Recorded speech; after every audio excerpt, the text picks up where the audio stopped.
여러분 명절이나 휴가를 맞이하여 고향에 가실 일이 있으실 겁니다. 그때 가시면 여러분이 예전에 다녔던 초등학교, 국민학교를 지나갈 때가 반드시 있을 거예요. 한 동네에 있으니까. 그 학교에서 지금도 수업이 진행되고 있는 분이 이 중에 얼마나 있습니까? 제가 볼 때는 10%밖에 안 될 겁니다. 50대 이상은 거의 없을 것이고, 제가 다녔던 학교도 폐교된 지 15년 이상 됐습니다. 그 지역에 학교가 셋 있었는데 2개 문 닫고 하나 겨우 근근히 유지하고 있습니다. 3월 달에 목포 달리도에 집회를 갔는데 거기에 학교가 번듯하니 하나 있어서 반가웠습니다. 갔더니 전교생이 5명이었습니다. 뭐 섬이니까 그런가 보다 했습니다. 목사님께 물어봤더니 20년 전에는 아이들이 500명 있던 학교였다고 합니다. 섬에 2,000명이 살았고 아이들이 500명. 20년 만에 100분의 1로 줄어서 5명 학교 재학생 있었습니다. 지난 1980년 5살에서 14살의 연령층이 전체 인구의 25%인 900만 명에 육박했었습니다. 지금은 어떻게 했느냐? 2014년 통계로 어린 연령층은 500만 명이 채 안 됩니다. 예전에 제 촌에서 학교 다닐 때 뉴스에 보면 애들이 오후에 학교 간다는 거예요. 2부제로. 시설이 부족하니까. 그래서 철없는 마음에 걔들이 그렇게 부러웠어요. 아침에 늘어지게 자고 오후에 학교 갈 수 있다니 저런 학교가 있구나. 굉장히 부러웠어요. 그만큼 아이들이 많았었는데 지금은 처참하게 무너져 버렸어요. 나라에서는 수십조 원을 쏟아부어 출산을 장려하려고 하지만은 억지로 안 되는 것 같습니다. 문제는 정말 심각하고 위중한 문제는 답이 없다는 거예요. 백약이 무효라는 거예요. 우리나라는 굉장히 나름대로 저력이 있어요. 실수도 많지만 이 국민성이 굉장히 역동적입니다. 서해안 기름 유출 났을 때 서양 언론에서 그 서해 그 위치가 회복이 되려면 30년에서 50년 걸린다고 그랬어요. 우리나라는 6개월 만에 회복시켜 버렸어요. 그리고 3년 만에 완전 복원시켰습니다. 그렇게 부지런하고 무서운 민족이에요. IMF 금모으기 운동하고 허리띠 졸라매가지고 피해도 많았지만은 일단 회복된 유일한 나라입니다. 돈이 없으면 열심히 전략하고 땀 흘려 돈 벌면 됩니다. 쉬운 일은 아니지만 건강에 위기가 오면 열심히 술, 담배 끊고 다이어트하고 운동하면 됩니다. 정치가 썩어 문드러졌으면은 참고 있다가 민주운동해서 정치권 바꾸면 됩니다. 그러한 저력이 있는 나라인데 우리나라가 문제는 자녀들이 급감하는 것은 방법이 없다는 거예요. 방법이. 기독교 신앙에도 위기가 찾아오고 있습니다. 믿는 자가 줄어드는 이유는 교회의 타락과 변질도 한몫을 하지만 언론에서 잘못된 비판을 하는 것도 오해가 사서 많은 문제가 있겠지만은 자연 인구의 감소도 큰 몫을 감당하고 있는 건 사실입니다. 반면 이슬람 교도들은 일부 다처제를 허용하고 낙태를 금지하는 그들의 다산 정책으로 인하여 출산율이 저조한 유럽 사회를 집어삼키고 있습니다. 30여 년 전에 서구 유럽 사회가 노동력이 없기 때문에 무슬림들을 무차별로 받아들인 결과 그들이 와가지고 아이들을 무조건 낳아버리는 거예요. 5명, 10명씩 낳는 걸 보고 유럽 사람들은 비웃었습니다. 무지하다고, 미개하다고 손가락질 했는데 30여 년이 지난 지금 그들은 공포의 대상이 됐습니다. 우리나라는 안 그럴 것 같습니까? 작년에 우리가 이만석 선교사님 모시고 부흥회를 했습니다. 이슬람 특별 부흥회. 그때 이만석 선교사님이 사석에서 무슨 말을 했냐면 런던 시장이 무슬림이다. 유럽 사람이 무슬림 교도가 된 게 아니고 피가 혈통이 아랍 사람이에요. 30년이 흐르니까 런던 시장이 아랍 사람이 됐어요. 인종차별하자는 게 아니에요. 100% 무슬림들이에요. 파리에서 대통령 선거 나오면 아시다시피 어느 나라든지 진보와 보수는 51대 49예요. 그 차이밖에 안 돼요. 이쪽이 이겼다가 저쪽이 이겼다 한다고요. 근데 이슬람이 수백만 표를 쥐고 있어요. 이슬람 지도자가 가서 딜을 합니다. 대통령 후보들한테. 이 표를 몰아줄 텐데 어떻게 할래? 그러면 이슬람 친화적인 정책을 공표하고 대통령이 된 다음에 그들의 신세를 졌기 때문에 당연히 이슬람 교도에 유리한 정책을 펼 수밖에 없습니다. 우리나라가 중국과 지금 사드 관계로 얽혀 있어서 관광객들이 발이 뚝 끊어졌어요. 그러니까 눈을 돌린 거예요. 그래서 아랍 오일머니를 지금 유치하기 위해서 몸부림치고 있죠. 그러니 그들의 비율을 맞춰줘야 되는 거예요. 저는 얼마 전 뉴스에서 동남아 관광객이 몇 프로 늘었다.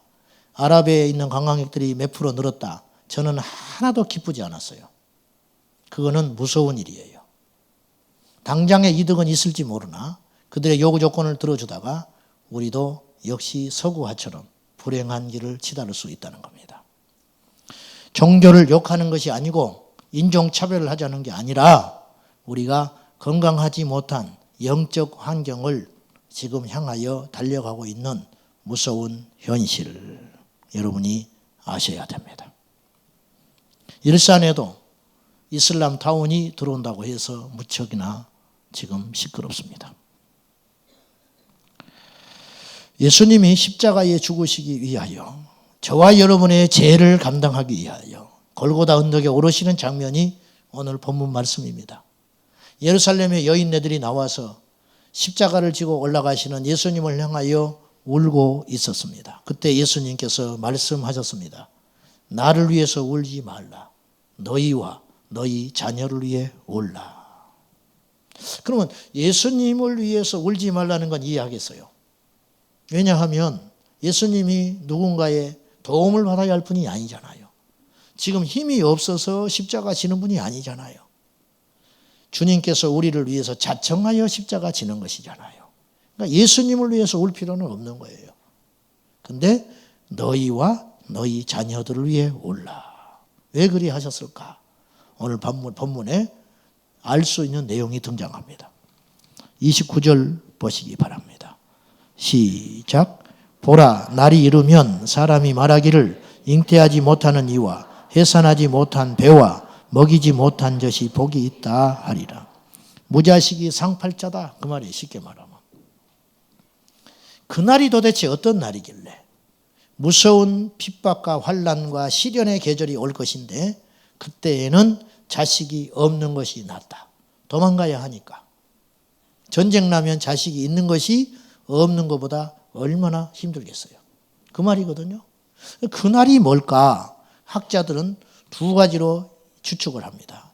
짧게는 로마의 티토 장군이 AD 70년에 예수님의 예언한 대로 예루살렘을 침범하여 예루살렘을 불바다 만들어 버립니다.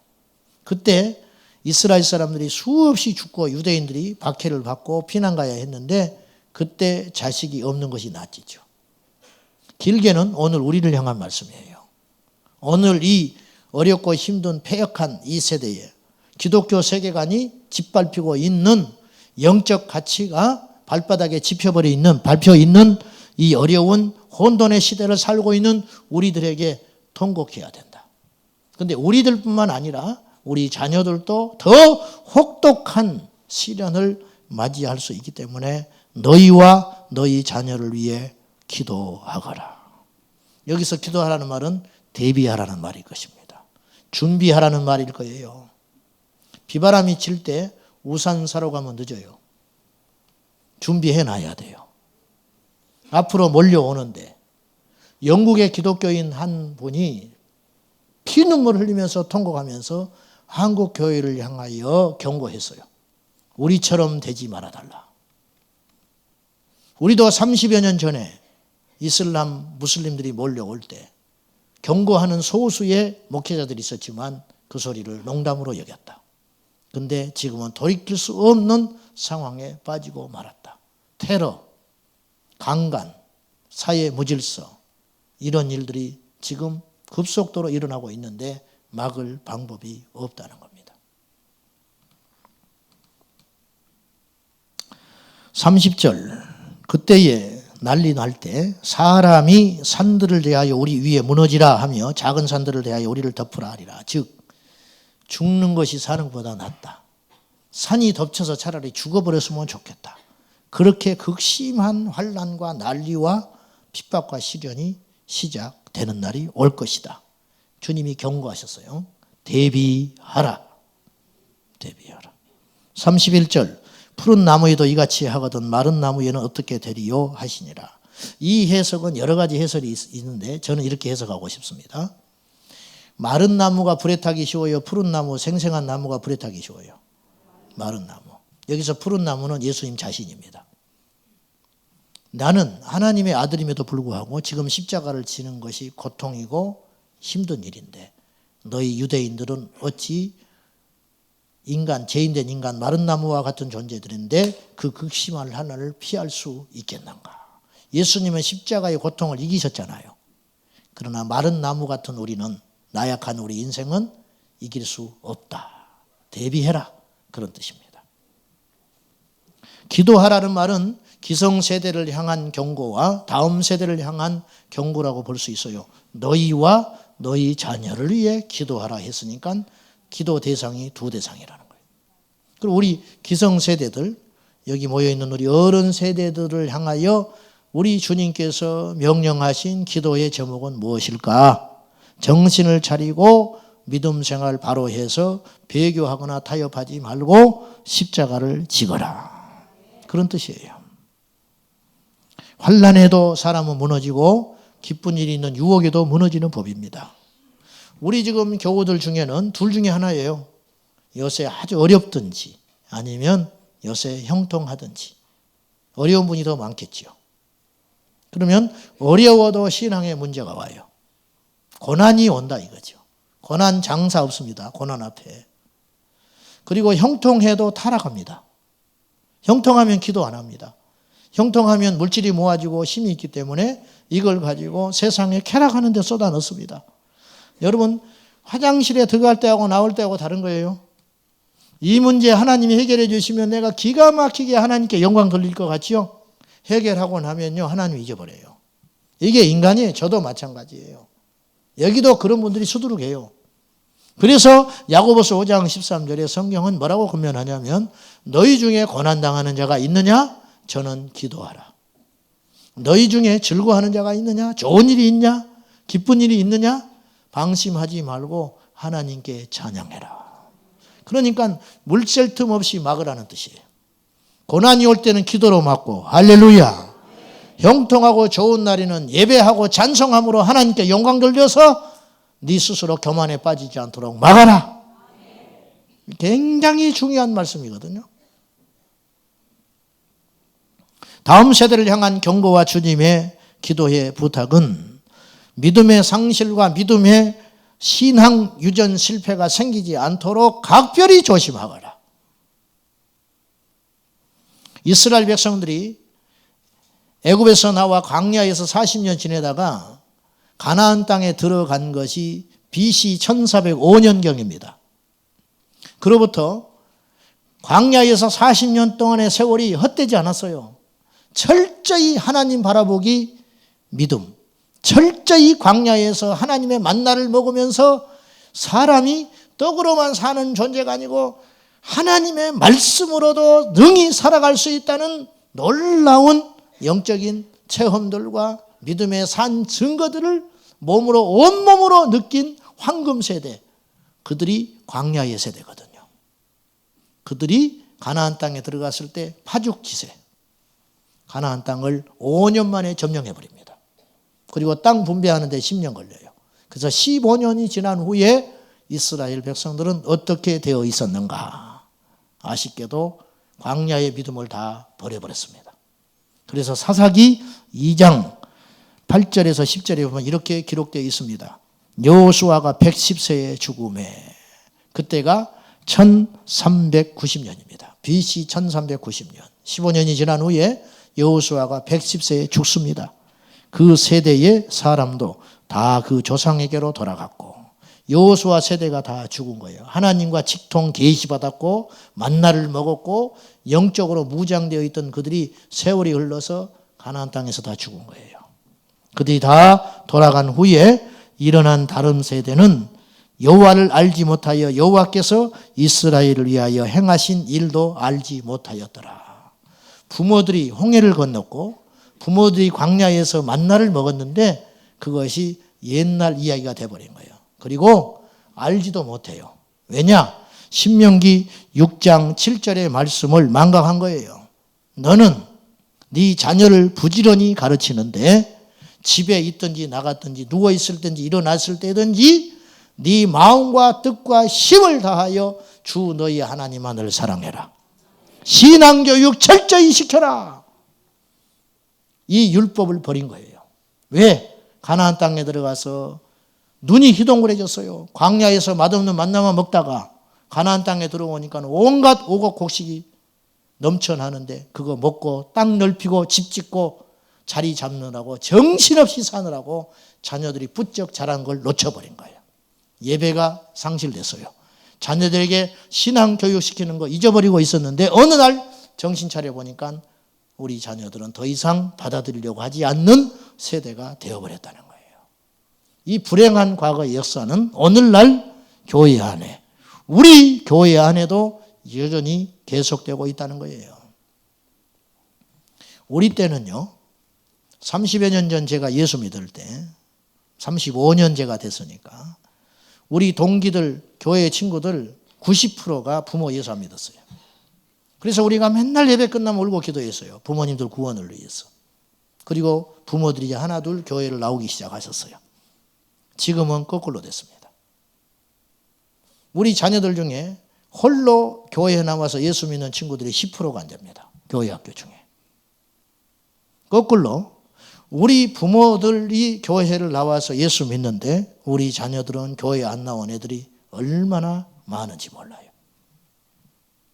이게 지금 역전돼 버린 거예요. 이 현상이 얼마나 무서운지 아십니까? 우리가 지금 가나안 땅에 들어온 거예요. 가나안 땅에 들어왔는데 우리 신앙의 유전에 실패하고 있다는 거예요. 여러분 자녀들이 병들면 잠을 못 잘 겁니다. 여러분 자녀들이 대학에 실패하면 여러분들이 엄청나게 심적으로 괴로울 것입니다. 여러분 자녀들이 어려운 일을 겪으면 차라리 여러분이 당한 것이 낫다고 하나님께 울면서 기도할 것입니다. 묻겠습니다. 여러분 자녀들은 어디 있습니까? 제가 이 설교를 3년째 이곳에서 하고 있습니다. 자녀들을 믿음의 자녀로 키우라고.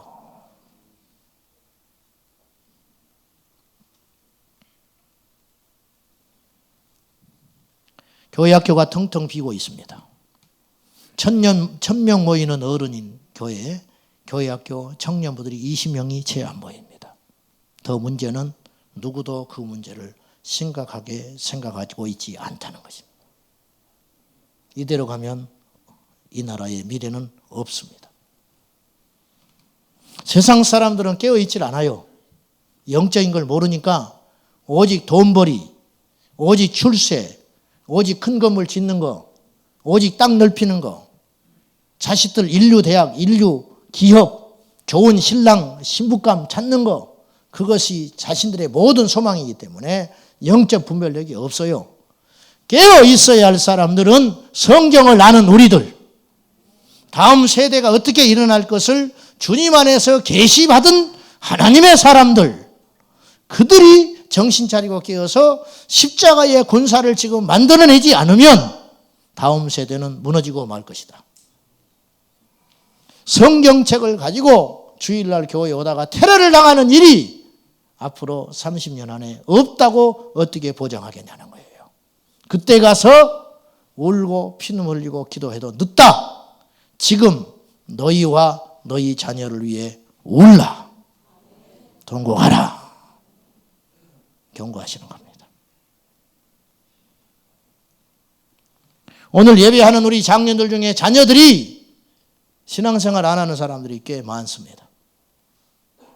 어디 있습니까? 여러분 자녀들은 지금 무엇을 하고 있습니까?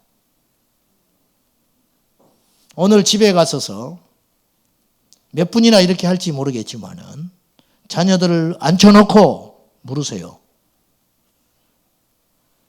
네 안에 예수가 있냐?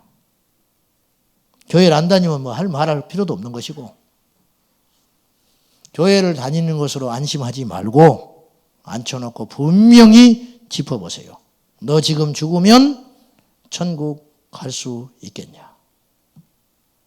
답 못하는 애들이 수두룩할 거라는 거예요. 그러면 우리는 통곡해야 돼요. 내일부터 새벽기도 해야 돼요. 기도원이가 금식해야 되는 거예요.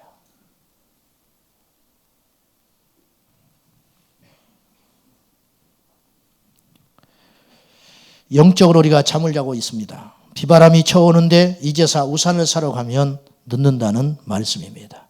이슬람이 몰려와서 한반도를 장악하고 교회는 종교차별법의 희생약이 되어서 강단에서 진리를 외치지 못하는 시대가 곧 눈앞에 닥칠 것으로 봅니다. 세상은 동성애와 무신론적인 사관으로 가득 차서 성경을 반대하는 악한 현상들이 들불처럼 일어나 번져갈 터인데 그때서야 우리가 무언가를 준비한다면 늦는다는 것이지요. 가장 지혜로운 준비는 우리 자녀들을 예수님의 제자로 십자가의 정병으로 무장시켜 영적 군사를 만들어 앞으로 다가올 영적 전쟁에 이길 수 있도록 대비해야 합니다. 세상에 장담 못하는 것 자식입니다. 제 어릴 때 이런 소리 자주 들었습니다. 어떻게 저런 집에서 저런 놈이 나왔을까? 부모가 어디 가서 큰 소리도 한번 못 내는 부모들이라는 거예요. 근데 자식이 건달 깡패가 나왔어요. 장담 못해요. 성경에도 그런 이야기는 나와요. 사무엘에게 두 아들이 있었어요. 성경상. 그 두 아들이 재판관이 됐어요. 판관. 사사가 된 거지요. 근데 성경에 보면 그 두 아들은 사무엘이 걸었던 믿음의 길을 걷지 않아요. 그래서 이스라엘 백성들이 근심하기 시작했어요. 지도자가 없다. 당신은 나이 들어가고 당신의 자녀들은 폐역했는데 우리는 누구를 믿고 사냐.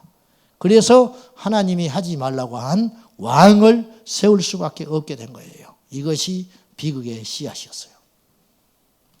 다윗이 8명의 아내에게서 20명의 아들을 낳습니다. 딸이 하나 있어요. 근데 하나만 있었겠어요? 성경에 하나만 등장하는 것뿐이지. 20명의 아들이 있었는데 그 중에 하나 건졌어요. 솔로몬. 그것도 나중에 무너졌지요. 그렇게 자식은 믿음으로 제대로 키워내기가 만만치 않는 겁니다. 세계를 누리는 부흥사도 자기 자식을 예수 믿게 못 만들잖아요. 그러니 장담 못해요. 장담 못해요. 오직 우리는 하나님께 기도하고 통곡할 뿐입니다. 주여 내 자식을 불쌍히 여겨 주십시오.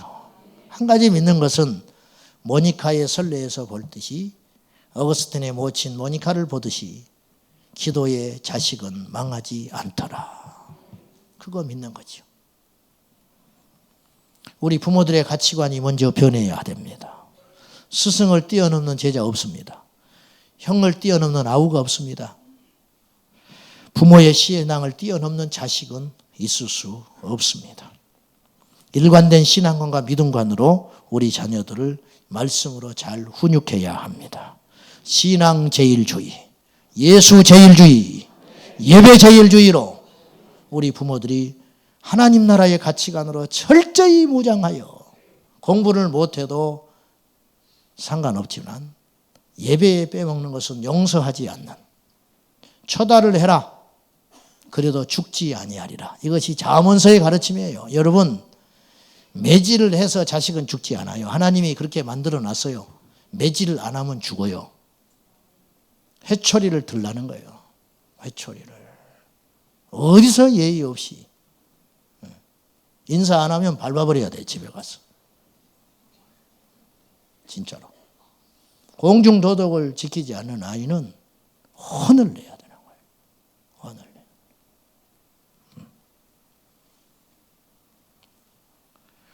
세상적 가치관이 우리 안에 꽉 차 있습니다. 주여 주여 하면서도 집에 가서는 좋은 대학 가기를 위해서 기도하고, 중직자들 자식들 고3 되면 교회 잘 안 보내버려. 애들이 막 헷갈리는 거예요. 입에 주여 주여 달고 사는데 누구 데려왔더니 못마땅하대. 왜? 가난한 집에 데려왔다는 거예요. 예수만 믿으면 된다면서 맨날. 막상 데려오니까 안 된다는 거예요. 예수만 잘 믿으면 된다면서. 근데 대학 떨어졌다고 땅이 꺼져라 누워 계시다. 앞뒤가 맞지 않냐 이거. 앞뒤가.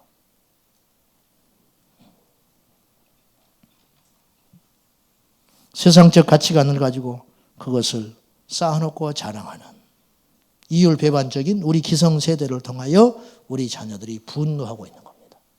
에베소 6장 4절에 아비들아 네 자녀들을 노엽게 하지 마라.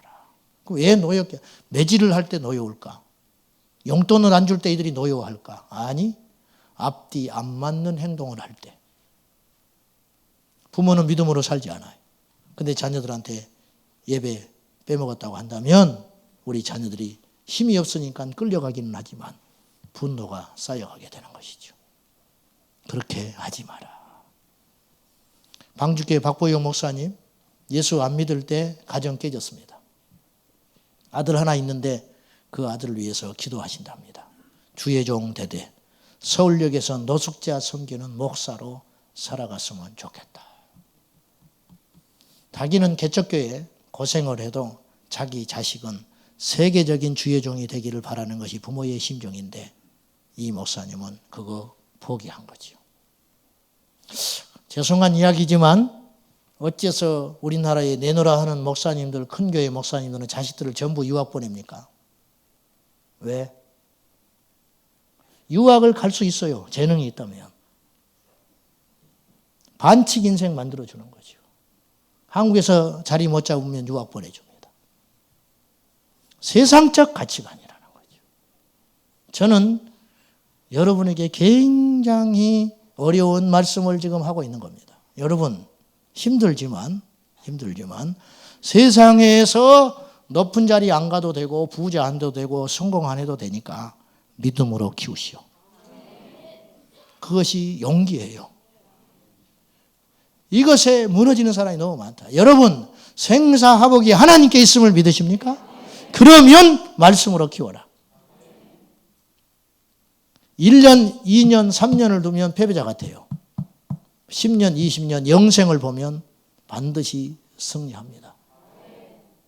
제 아는 분이 집안이 영특한가 봐요. 다 법관이 많고 잘 됐어. 그 조카가 누님 아들이 일찍 미국 가서 유학생활 했어요. 학교 잘 마치고 연봉 1억짜리 직장 들어갔어. 20대에. 근데 이놈이 믿음이 너무 좋아. 뉴욕 뒷골목에 가서 봉사하다가 멕시칸 섬기는 선교사가 돼버렸어요. 연봉 1억짜리 직장을 그만둬버리고. 할렐루야지요. 남의 일이니까. 그 엄마, 그 믿음 좋은 엄마, 새벽기도 한 번 빠지지 않고 한 교회 50년 섬긴 그 누님 권사님 집에 들어놓아 버렸어요. 내 자식 이럴 수가 있냐고. 그래서 현실과 믿음은 그렇게 차이가 큰 거예요. 저는 제 자신에게 수없이 자문을 해요. 네 자식을 어떻게 키울 것인가. 대학 실패하고 취업 실패하고 결혼에 실패하면 땅이 꺼질 듯이 비상이 걸립니다. 그러나 믿음에 실패하고 있는 자녀들은 걱정하지 않는 여러분이 보입니다. 가짜 올시다. 가짜.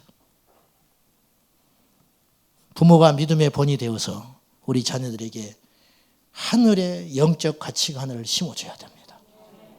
부모님들은 가셨지만 자녀들이 위기를 만날 때 우리 부모들은 이때 기음식을 하더라.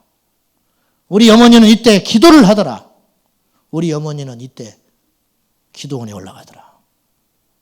우리 부모님은 목사님을 이렇게 섬겼다. 대우하라는 뜻 아니에요. 우리 부모님은 교회를 이렇게 섬기시더라. 보여주라는 거예요. 보여주라는 거예요. 제가 누차 말했어요. 아이들한테 이런 소리 하지 말라고. 교회 갔다 오면 야 전도사님 새로 오셨는데 니네 전도사 설교 잘하더냐? 절대 그런 소리 하지 말라고 그랬어요. 자식을 죽이는 거예요. 어떻게 그렇게 이야기를 해요? 애들이 갔다 와서 그래요. 엄마 이번에 새로 온 전도사 못 들어 죽었어 설교. 박살 내버려야 돼요. 근데 그걸 호응을 해요. 전화합니다. 우리 선생님 안 되겠어. 전화해요. 우리 애 바꿔주라고. 얼마나 중요한데 선생님이 형편없다는데 바꿔주십시오. 그 아이는 괴물이 되는 거예요. 불순종, 무질서한 자식으로 커가는 거예요. 나중에 어떻게 감당하려고 그럽니까? 나중에 예배드리고 집에 가서 전화하고 험담합니다. 그 소리 다 애들이 듣습니다. 교회 불평하는 거 애들 다 듣습니다. 여러분 끝나고 집에 가서 담배 피우시는 거 애들 다 봅니다. 일주일에 서너 번씩 대리운전하고 오셔서 고주망태 돼가지고 술 잡수고 교회에 와서 봉사하는 거 애들 다 압니다. 어떻게 하려고 합니까? 이렇게 말하는 교회 없죠. 속시 그러니까. 이대로 가면 답이 없다는 거예요. 제가 하는 말은.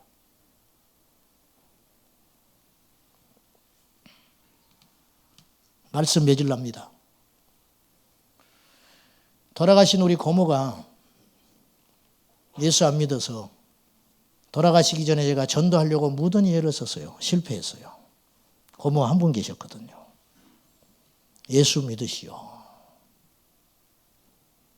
안 믿는데. 돌아가시기 전에 저한테 사연을 이야기했어요. 외국의 선교사가 우리 동네에 왔는데 우리 친척이 땅을 내줘서 교회를 세웠다. 난 처음 듣는 이야기야. 근데 그 뒤로부터 그 집안이 망해버리더라. 선교사한테 땅 내줘서 교회 세웠는데 그 집이 몰락해버리더라는 거예요. 하나님이 있으면 이럴 수 있냐? 난 절대 안 믿는다. 내가 땅을 쳤어요. 우리 할아버지 예수 안 믿었거든요. 그거 보고. 자, 결과론적인 이야기지만 우리 할아버지 5 형제 두셨습니다. 고모까지 6. 우리 아버님이 둘째인데 보십시오. 우리 할아버지가 예수 믿었으면 우리 집안의 영적 지도가 달라졌어요. 그런데 제가 저 혼자 예수 믿었어요. 일가 친척 아무도 안 믿어요. 지금은 믿는 사람들이 뜨문뜨문 나타났어요. 사촌도 만나면 믿고 집 사고. 근데 술 먹어. 알고 봤더니 집사다. 내가 잡사다. 나는 잡사. 네. 가짜다. 그렇게 이야기하죠.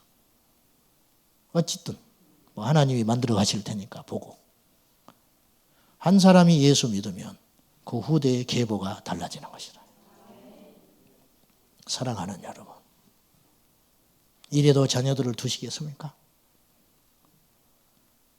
매질을 해서라도 예수 믿게 만들어야 합니다. 어떻게 하려고 그럽니까? 오치만니가 누님을 8 뒀어요. 9번째 태어난 아들입니다. 그 모친이 기독교인이었습니다. 딸을 8 두고 나니까 두려워서 모친이 아들을 주시면 하나님께 바친다 했어요. 그래서 태어난 아들이 오치만니입니다. 오치만니가 먼 훗날 자기가 구원받은 이야기를 썼어요. 자기는 모태신앙이었고 목회자로 되라고 서원에서 난 아들인데 자기 안에 예수가 없었다. 내가 언제 거듭났는가. 9살 때 자기 어머니가 특별 집회를 갔다 왔어요. 교회에. 그날 이상하더라는 거예요. 갔다 오더니 자기 방에 와서 무릎을 꿇더랍니다. 그리고 울었어요. 오치만니, 내가 그동안 그리스도인답지 못했다. 나를 용서해 주려무나. 그리고 통곡했어요. 워치만인 훗날에 그의 책에서 이렇게 썼어요. 그때 나는 구원을 받았다. 예배드리다 구원받은 게 아니에요. 성경 읽다 구원받은 거 아니에요. 어머니가 예수 만난 걸 보고 자기가 구원받은 거예요. 이것이 영향력이에요. 사랑하는 여러분, 비바람이 칠 때 우산을 준비하면 늦습니다. 지금 다음 세대를 준비시켜서 다가올 영적 전쟁의 승리자가 되어야 합니다. 여러분 자녀들을 제자 삼으십시오. 기도하겠습니다. 하나님, 어린이 주일인데 교회에 어린이가 없으면 10년, 20년 후에 어린이 주일이 없어질 것 같습니다. 아버지 하나님, 이 시대를 보시옵소서. 폐역하고 완악하고 범죄한 이 땅을 보시옵소서.